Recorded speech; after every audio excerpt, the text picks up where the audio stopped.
Oi, gente, tudo bem? Hoje nós vamos aprender sobre mais um momento da história da psicologia. Na aula de hoje, uma parte do exercício vem primeiro, antes de tudo, porque na aula de hoje nós falaremos sobre o início da psicanálise.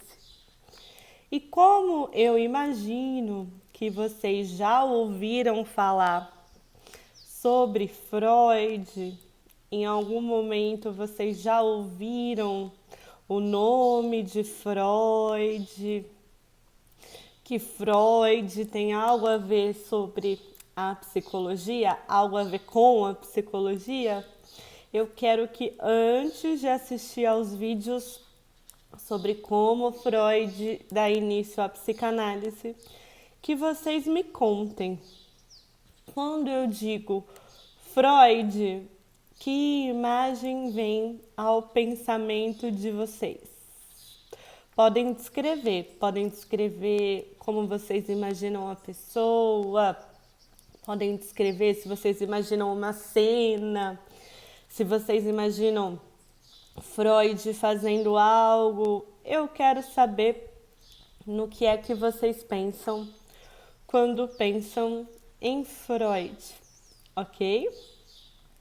Nessa aula, nós vamos falar do contexto em que Freud vive, tem sua prática e tem suas ideias que mais tarde vieram a se tornar a psicanálise.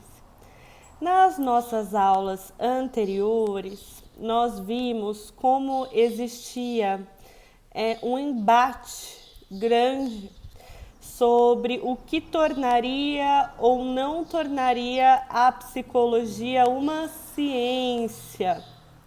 Nós vimos também nas nossas últimas aulas como foram as propostas, como foram os projetos para que a psicologia pudesse ser considerada um campo de estudo e de pesquisa científicos.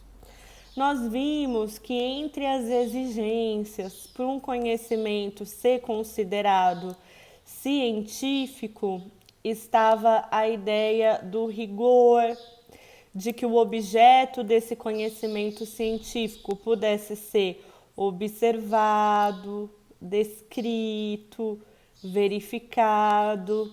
Se mais pessoas descrevessem o mesmo objeto, chegariam às mesmas informações, às mesmas descrições.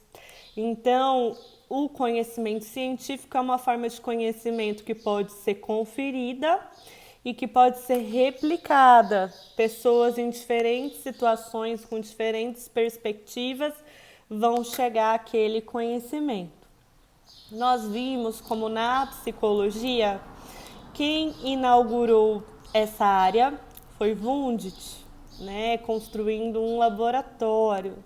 E Wundt defendeu que o objeto da psicologia como ciência independente não seria nenhum objeto do campo do fisiológico, como as ciências biológicas estudam, nenhum objeto do campo da cultura, como as ciências humanas estudam, a sociologia, a filosofia, a antropologia, mas um objeto que estaria entre esses dois campos, que Wundt chamou de experiência imediata.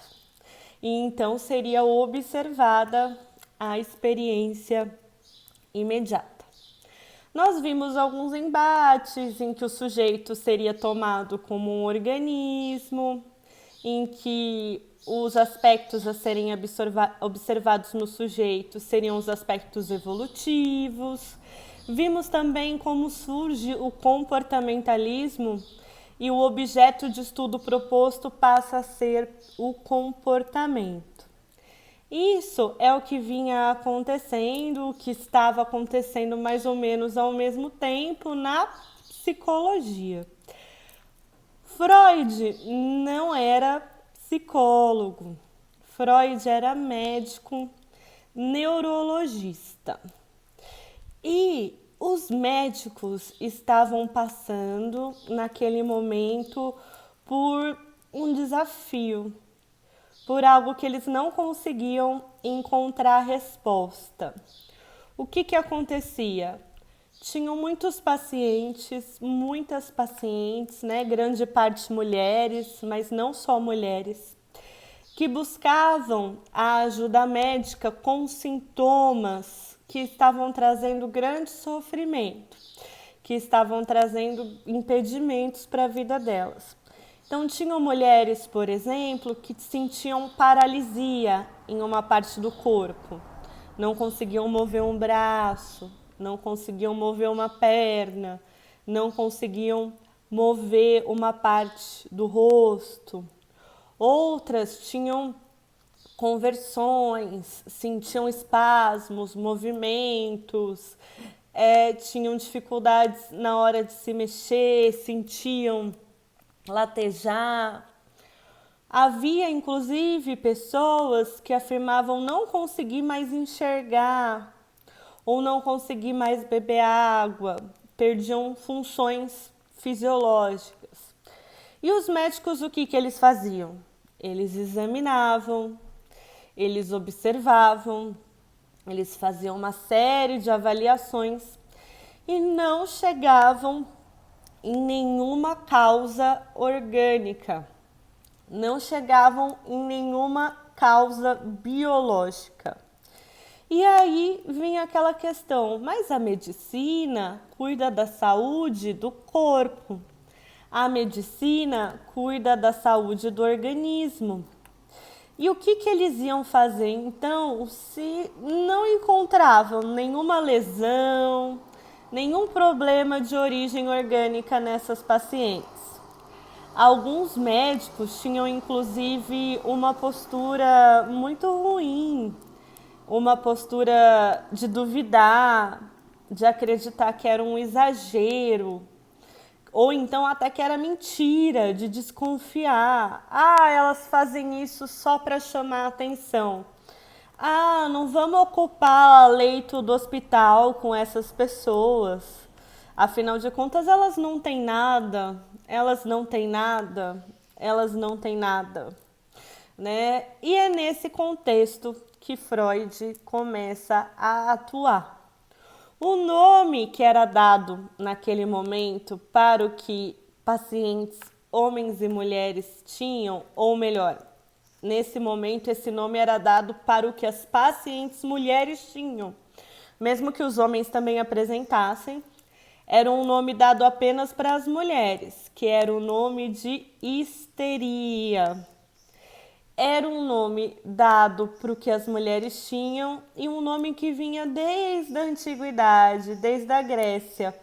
Histerus vem de útero. Tinha uma teoria de que essas mudanças, essas doenças que as mulheres, esses sintomas que as mulheres experimentavam, viriam como se o útero estivesse andando pelo corpo, se mexendo de forma irregular dentro do corpo. Então, a própria palavra histeria deriva de histerus, né, que é a palavra para útero. Depois se sabe que tanto mulheres quanto homens podem ter esses sintomas e que não era uma questão do útero, não tinha origem, como eu disse, em nada do corpo, ok? Então, nesse primeiro vídeo, em que eu pergunto para vocês o que vocês sabem sobre Freud, quem ainda não anotou, eu gostaria que escrevesse, né, qual imagem que tem de Freud antes de assistir a aula. E eu também contei um pouquinho do contexto em que Freud começa os seus estudos, em que Freud começa a sua atuação, em que um grande desafio da época eram sintomas apresentados por pacientes que ninguém conseguia encontrar uma explicação médica, ninguém conseguia encontrar uma explicação científica.